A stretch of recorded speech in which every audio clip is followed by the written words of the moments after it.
నమస్తే, welcome to war TV. ఈ నెల మొదట్లో అంటే ఆఖరి నెల అంటే ఆగస్టు చివరిలో ఈ నెల మొదట్లో విజయవాడకు భారీ వర్షాలు వచ్చాయి. ఈ భారీ వర్షాల నేపథ్యంలో కృష్ణానదికి కూడా వరదలు అదే స్థాయిలో వచ్చాయి. 11 లక్షల క్యూసెక్లకు పైగా వరద నీరు వచ్చింది. వచ్చిన నేపథ్యంలో ఒక 5 బోట్లు కొట్టుకొచ్చాయి. అదేంటి 4 కదా అనుకోవచ్చు, కాదు 5 కొట్టుకొచ్చాయి. ఈ 5ట్లో ఒకటి ప్రకాశం బ్యారేజ్ను దాటి వెళ్ళిపోయింది, కానీ మిగిలిన 4 ప్రకాశం బ్యారేజ్ని ఢీకొన్నాయి. ఈ నేపథ్యంలో 67, 68, 69 ఈ 3 గేట్లకు సంబంధించి ఎటువంటి ప్రమాదం తలెత్తిందో మనందరం చూసాం. అదంతా తెలిసిందే కదా, ఇష్టం అనుకోవచ్చు.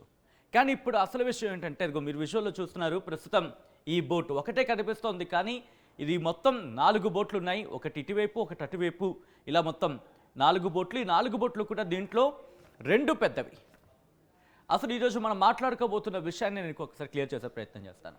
ఈ బోట్ల వెలికితీతకు సంబంధించి ఎందుకు ఆలస్యం అవుతోంది, జరిగిందేంటి, జరుగుతోందేంటి, జరగబోయేదేంటి, వీటన్నిటి గురించి మాట్లాడుకుంటూ ప్రపంచవ్యాప్తంగా, దేశవ్యాప్తంగా కొన్ని ఘటనలు, కొన్ని అంశాలను స్పృశిస్తూ అలా టచ్ చేస్తూ వీటి గురించి మాట్లాడుకునే ప్రయత్నం చేద్దాం. ప్రస్తుతం కృష్ణానది అంటే ప్రకాశం బ్యారేజ్ దగ్గర ఇటు ఫుల్గా ఉంది వాటర్, ఇన్ఫ్లో అవుట్ఫ్లో కూడా ఉంది. అయితే లక్షల్లో లేదు, కానీ ప్రస్తుతం వేలలో ఉంది అనే మాట వినిపిస్తోంది. ఇక్కడ వరకు ఒక ఎత్తు, దీన్ని కాస్త పక్కన పెడదాం అందాకలకి. ప్రస్తుతం కృష్ణా దగ్గర ఈ బోటు మీరు చూస్తున్నారు, ఇదొక బోటు. ఇది ఈ బోటుకు సంబంధించి ఒక్కొక్కటి కూడా ఇవి వచ్చిన మొత్తం 5 బోట్లు కొట్టుకొచ్చాయి. ఈ 5ట్లో ఒకటి ప్రకాశం బ్యారేజ్ దాటి వెళ్ళిపోయింది. అంటే సపోజ్ బ్యారేజ్ ఇది ఇలా ఉంది, బ్యారేజ్ నేను అందాజుగా చెప్పే ప్రయత్నం చేస్తున్నా. వచ్చినప్పుడు ఇలా 1, 2, 3, 4, 5 ఇలా కొట్టుకొచ్చినవి. ఒకటి ఆ ప్రవాహం దాటికి, ఎందుకంటే దాదాపు 11 లక్షల క్యూసెక్ల వాటర్ మనకి వచ్చింది. ఈ ఇంత ఫ్లో వచ్చినప్పుడు ఆ రోజు ప్రవాహం మీరు చూస్తుంటే కనుక చాలా ఉధృతంగా ఉంది. ఆ ఉధృతంగా ఉన్న నేపథ్యంలో ఈ 5ట్లో ఒకటి బహుశా చిన్నదిగా ఉండుంటుంది, కాబట్టి దాటి వెళ్ళిపోయింది. ఇలా దాటి వచ్చేస్తున్న పరిస్థితి. కానీ ఈ 4 ఉన్నాయి చూసారా, ఈ 4 ఎందుకు ఇక్కడ ఇరుక్కుపోయాయి, వాటిని ఎందుకు తీయలేకపోతున్నాం, ఎందుకు ఈ మాట అంటున్నానంటే కనుక, ఎందుకు ఈ క్వశ్చన్ నాతో పాటు చాలామందికి ఇలాంటి అనుమానం ఎందుకు వస్తుందంటే కనుక, మీకు కరెక్ట్గా గుర్తుండే గతంలో కూడా ఇదే ప్రకాశం బ్యారేజ్కి, ఇదే కృష్ణా నదిలో ఒక బోట్ ఇరుక్కుపోయింది. గేట్ దగ్గర బోట్ ఇరుక్కుపోయిన పరిస్థితి మనం చూసాం. ఆ బోటుని కష్టపడి ఎలాగోలా బయట తీసుకొచ్చేస్తారు. పక్కన ఇఫ్ ఐఎమ్ నాట్ రాంగ్, బహుశా ఇప్పుడు ఉండకపోవచ్చేమో, కొద్ది రోజుల క్రితం వరకు కూడా ఆ బోట్ అక్కడే ఉండింది. అంటే బయట తీసేసి దాన్ని పక్కకు వచ్చేసిన విజువల్ని మనం చూసాం. ప్రస్తుతం ఇదే అనుమానం రేగుతోంది. అప్పుడు తీయగలిగిన ఆ బోటు అంతా బహుశా కరెక్ట్ మీ ఫైమ్ రాంగ్ ఒక 2-3 రోజుల్లోనే తీసేశారనుకుంటాను. ఇప్పుడు ఎందుకు ఇంత ఆలస్యం అవుతుంది అనే అంశానికి సంబంధించి క్వశ్చన్ మార్క్ వినిపిస్తోంది. ఇక్కడ ఒక విషయాన్ని గుర్తు చేయాలనుకుంటున్నా. ఇప్పుడు ప్రెసెంట్ ఉన్న ఈ బోట్లు ఒక 2 బోట్లు మాత్రం. ఈ 4 ఉన్నాయి కదా, ఈ 4ట్లో ఇక్కడ నేను రాస్తున్నాను, ఇదిగో ఇలా 4 ఉన్నాయి కదా, 4ట్లో 2 భారీవి. భారీ అంటే ఎంత అని అనుకోవచ్చు, దాదాపుగా 40 టన్నులు ఉన్నాయి. 40 టన్నుల బరువు. 40 టన్ అంటే 1000 కేజీలు అంటే అర్థం చేసుకోవచ్చు ఎన్ని కేజీలు ఉంటుంది అనేది. సో మీకు అర్థమైపోయి ఉంటుంది. ఇప్పటికీ 40 టన్నులు అలాంటివి 2 ఉన్నాయి. వీటికి తోడు ఈ 4ట్లో 2 40 టన్నులు ఉంటే మిగతా చిన్నవి ఉన్నాయి. మిగతావి భారీవి కాదు, కానీ కాస్త చిన్నవి ఇవి కూడా ఉన్నాయి. ఒకసారి నేను ఇది క్లియర్ చేస్తున్నాను. ఇది క్లియర్ చేసి విజువల్ నేను మీకు వెళ్ళే ప్రయత్నం చేస్తాను. అప్పుడు మళ్ళీ మీ దగ్గరికి వస్తాను. ఇది గుర్తుపెట్టుకోండి, 2 చిన్న వాటిని గుర్తుపెట్టుకోండి. ఈ 2 చిన్న వాటిని గుర్తుపెట్టుకొని విజువల్ నేను కంటిన్యూ చేస్తున్నా. ఇదిగోండి, ఐ రిక్వెస్ట్ టీమ్ ఒక్కసారి మనం ముందుకు వెళ్ళే ప్రయత్నం చేద్దాం. నెక్స్ట్ విజువల్స్ని కంటే చూపించే ప్రయత్నం చేద్దాం. ఇది ప్రకాశం బ్యారేజ్ దగ్గర ఇరుక్కుపోయింది. ఇక్కడ ఆపండి. ఓకే ఓకే మీరు ప్లే చేయండి ఫస్ట్ నుంచి ఈ విజువల్ని నేను ప్రాసెస్ చేసి ఫస్ట్ నుంచి ప్లే చేయండి, రిక్వెస్ట్ ఫస్ట్ నుంచి ప్లే చేయండి. సో ఇగో ఒక్కసారి ఇక్కడ ఆపి ప్రయత్నం చేస్తున్నాను సో దట్ ఇక్కడ మీరు చూస్తే కనుక ఇది చాలా పెద్ద పడవ. అయితే ఇక్కడ విషయం ఏమైందంటే కనుక ఇక్కడ మనకు ఒక పడవ కనిపిస్తుంది కదా, ఇది ఒకటి కూడా 40 టన్నులు ఉంటాయి. 40 టన్నులు. ఒక్కసారి మీరు చూడొచ్చు, 1 2 3 దాదాపు 3 గేట్లు కూడా 3 గేట్లు అంత ఉంది యాక్టింగ్ ఇది. మీరు చూస్తే కూడా 3 గేట్లంతా వెడల్పు ఉంది ఒక్కొక్కటి కూడా. ఇక్కడ మీరు చూస్తే దీనికి కనెక్టివిటీగా ఇదిగోండి, ఇక్కడ మీరు చూస్తే ఇక్కడ చిన్నవి ఉన్నాయి, ఇరుక్కుపోయాయి ఇలా. ఐ థింక్ ఇది ఇంకోటి, ఇది ఇంకో పెద్దది, ఇది కూడా దాదాపు 2, ఇది ఇంకోటి, ఇది కూడా 40 టన్నుల వరకు ఉండొచ్చు అనేది ఒక అంచనా. ఇదొక పడవ, ఇది ఇంకోటిది, ఈ 2. ఇక్కడ ఏం జరిగిందంటే కనుక మీరు అబ్జర్వ్ చేస్తే ఇక్కడ ఇదిగోండి, ఇది ఆల్రెడీ కూరుకుపోయింది. సో ఇది ప్రకాశం బ్యారేజ్కి సంబంధించి వాటర్ ఇలా ఫ్లో అవుతోంది. అయినప్పుడు దీనికి ఇరుక్కుపోయి ఇంకా చిన్న పడవలు, మనం ఇందాక మాట్లాడుకున్నాం 2 చిన్న పడవలు, అవి దీనికి ఉండిపోయాయి ఇలా.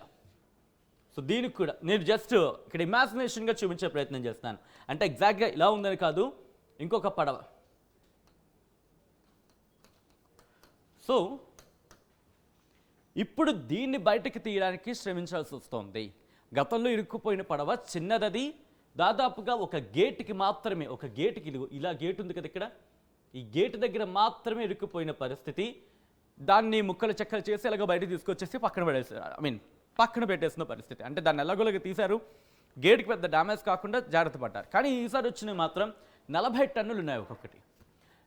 మనకు అందుతున్న సమాచారం ప్రకారం ఏంటంటే ఇవి కూడా వీటిని సాధారణంగా ఉత్తరాంధ్రలో మీరు ఆ బీచ్ వైపు వెళ్తే కనుక వాళ్ళు ఒక మాట అంటుంటారు, తవ్వోడా అని మాట వింటూ ఉంటారు.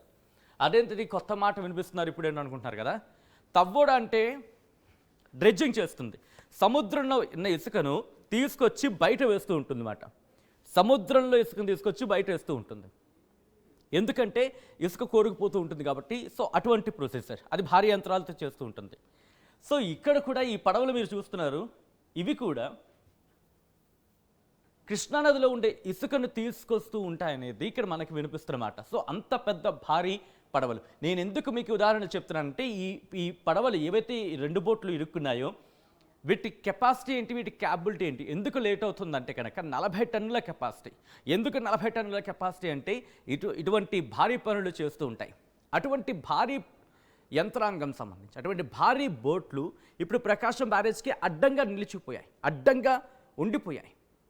ఆ స్థాయిలో ఉండడం వల్ల గేట్ కూడా మీరు చూస్తే కనుక కొన్ని ప్రదేశాలు అయితే ముక్కలు ఇంత లంప్స్ బయటపడ్డ విజువల్స్ చూసాం. ప్రస్తుతం ఇదే పరిస్థితి. ఇక్కడి నుంచి కాస్త ముందుకెళ్ళే ప్రయత్నం చేస్తున్నా. ఇదిగోండి ఇక్కడ మీకు లాంగ్ వ్యూలో మీకు అనిపిస్తోంది. సో ఆ పడవల గురించి మనం మాట్లాడుకున్నాం, దానికి ఇరుక్కున్న చిన్న బోట్ల గురించి కూడా మాట్లాడుకున్నాం. ఇప్పుడు గతంలో ఏం జరిగింది, ఇప్పుడు ఏం జరుగుతోంది, రేపొద్దు ఏం జరగచ్చు, అసలు కాపాడడం సాధ్యమా కాదా, ఇవన్నీ కూడా మాట్లాడుకునే ప్రయత్నం చేద్దాం. ఇప్పుడు నేను ఆ పాయింట్కి వస్తున్నా. ఇంతవరకు మనం పెద్ద బోట్ల గురించి మాట్లాడుకున్నాం, వీటికి ఇంటర్లింకింగ్గా ఉండిపోయిన ఆ పడవల గురించి మాట్లాడుకున్నాం. ఇప్పుడు వీటి ఆపరేషన్స్ గతంలో ఏం జరిగింది, దాదాపు ఇది 6వ రోజు, correct me if I'm wrong. మీకేమనిపిస్తుందో వీటిని తీయడం సాధ్యమా కాదా అనేది కింద కామెంట్ బాక్స్లో మెన్షన్ చేసే ప్రయత్నం చేయండి. ఒకవేళ మీకు తెలిసిన లేటెస్ట్ టెక్నాలజీకి సంబంధం ఏమైతే మీరు రిఫర్ చేస్తుంటే కనుక దాన్ని కూడా మెన్షన్ చేసే ప్రయత్నం చేయండి. ఇక్కడ నేను గతంలో మనం ఇక్కడ మీరు చూస్తే ఇదిగో ఇక్కడి నుంచి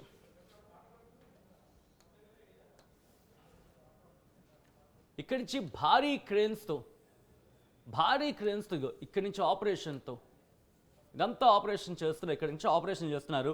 ఫస్ట్ ఏం చేశారంటే భారీ క్రేన్లు, నేను కరెక్ట్గా జరిగిన ప్రొసీజర్కి సంబంధించి మీ ముందు వచ్చే ప్రయత్నం చేస్తాను. ఫస్ట్ ఏంటంటే భారీ క్రేన్లు ఉపయోగించారు, భారీ క్రేన్స్ను ఉపయోగించి దీన్ని బయటకు తీసుకొచ్చే ప్రయత్నం చేశారు. ఆ తర్వాత భారీ క్రేన్స్ ఉపయోగించే ప్రయత్నం చేశారు. ఆ తర్వాత ఏం జరిగిందంటే కనుక ఇక్కడి నుంచి ఎయిర్ బెలూన్ ఓకే, తెలుగులో రాసే ప్రయత్నం చేస్తున్నా. ఎయిర్ బెలూన్లు కూడా ఉపయోగించారనే మాట వినిపిస్తోంది. దీంతో పాటు డైవింగ్ టీం వచ్చింది, వాటిని కట్ చేసే ప్రయత్నం చేస్తుంది. పీసీఆర్ ఒక్కసారి ఆ విజువల్తో రెడీగా ఉండండి. ఈ పాయింట్ ఎక్స్ప్లెనేషన్ వెళ్ళిపోయిన తర్వాత ఒకసారి స్కూబా డైవింగ్ టీం కూడా వచ్చింది. ఆపరేషన్ కూడా మీ ముందు ఉంచే ప్రయత్నం చేస్తాను. స్కూబా డైవింగ్ టీం వచ్చింది. డైవింగ్ అని చెప్పి నేను ఇక్కడ రాస్తున్నాను సింపుల్గా. దీంతో ప్రయత్నం చేశారు. ఆ తర్వాత వెల్డింగ్తో దాన్ని కట్ చేసి ముక్కలు చేసే ప్రయత్నం చేద్దామని సారీ, వెల్డింగ్ అంటే కాదు, అది దాన్ని పూర్తిగా దాన్ని ఆ ప్రాసెస్ని కరెక్ట్గా మర్చిపోయాను ఇప్పుడే. ఆ ప్రాసెస్లో కట్ చేసే ప్రయత్నం చేశారు. అంటే సాధారణంగా వెల్డింగ్ అంటూ ఉంటాం, మనకి పదం ఈజీగా ఉంటుందని చెప్పి. సో కట్ చేసే ప్రయత్నం చేశారు, పడవని కట్ చేసే ప్రయత్నం చేశారు. సో డైవింగ్ చేస్తూనే దాని లోపల నుంచి దాన్ని కట్ చేసే ప్రయత్నం చేశారు. దీని తర్వాత మళ్ళీ కూడా ఇక్కడ కాకినాడ బృందం ఇప్పుడు రంగంలోకి దిగింది. కాకినాడ బృందం కచ్లూరి ప్రమాదం మీకు గుర్తునే ఉంటుంది. కచ్లూరి ప్రమాదంలో పడవను బయటకు తీసుకొచ్చిన టీం ఏదైతే ఉందో అది కూడా ఇప్పుడు రంగంలోకి దిగింది. సో ఇలా ఇంత జరుగుతున్నా ఎందుకు బయటకు రావట్లేదు? ఇది ఫస్ట్ క్వశ్చన్. ప్రస్తుతం ఇవన్నీ కూడా ప్రయత్నాలు జరిగాయి. అయితే భారీ క్రేన్లు తీసుకొచ్చారు, అది రాలేదు, ఎందుకంటే వెయింగ్ కెపాసిటీ ఎక్కువైంది.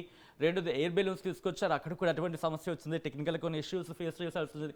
డైవింగ్ టీం వచ్చింది, వాటిలో డైవ్ చేసింది, ఆ తర్వాత వెళ్ళే ప్రయత్నం చేసింది, కానీ కట్ చేసే ప్రయత్నం చేసింది. కానీ అయినప్పటికీ అది అవుతోంది, కానీ అది సక్సెస్ రేట్ చాలా తక్కువ వినిపిస్తోంది.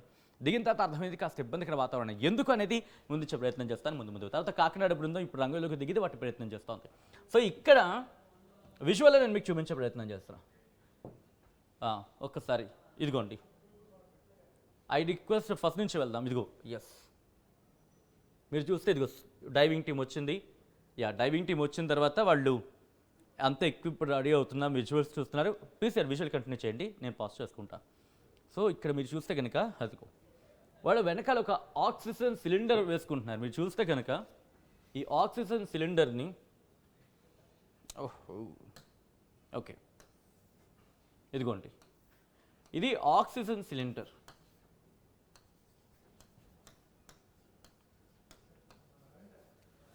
ఇది ఓకే 80 లీటర్లది.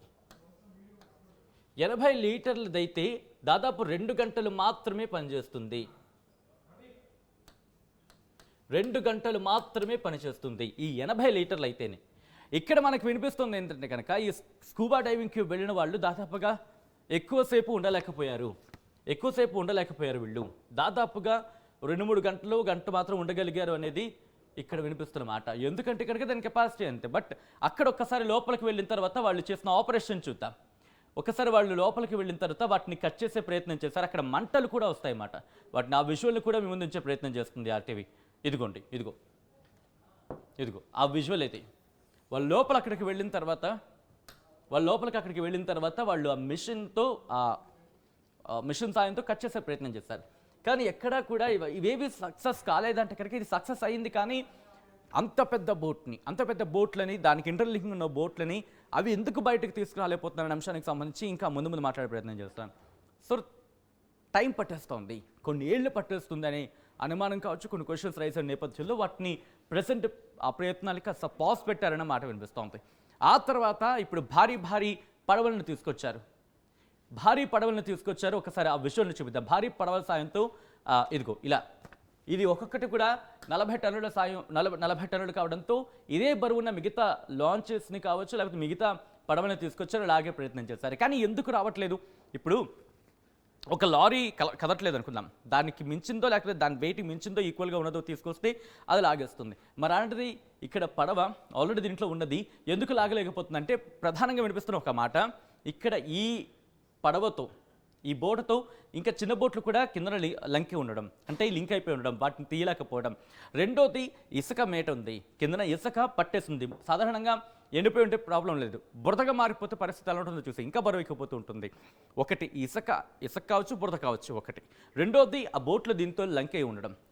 ఇక మూడోది వచ్చేసి మీకు ఇక్కడ వాటర్లో ఉన్నప్పుడు మీరు సాధారణంగా వాటర్లో చేయి పెట్టేది తీసినప్పుడు మన గాల్లో ఉన్నప్పుడు తీసినంత ఈజీగా వాటర్లో ఉన్నప్పుడు తీయలేం. ఆ ప్రెషర్ ఉంటుంది, దాంతోపాటు ఆ వెయిట్ ఉంటుంది. ఆ వెయిట్ కూడా ప్రెసెంట్ వీటికి తోడవుతుంది. ఈ నేపథ్యంలో కాస్త ఒక 10 అడుగులు ముందుకు వచ్చింది, కానీ వెంటనే మళ్ళీ టిల్ట్ అయిపోయింది, బోల్తా పడిపోయింది, 20 మీటర్లు కదిలిందన్న మాట వినిపిస్తోంది. సో ప్రస్తుతం ఇవన్నీ కూడా ఇష్యూస్ అన్నీ కూడా ఇక్కడ రైస్ అవుతున్నాయి.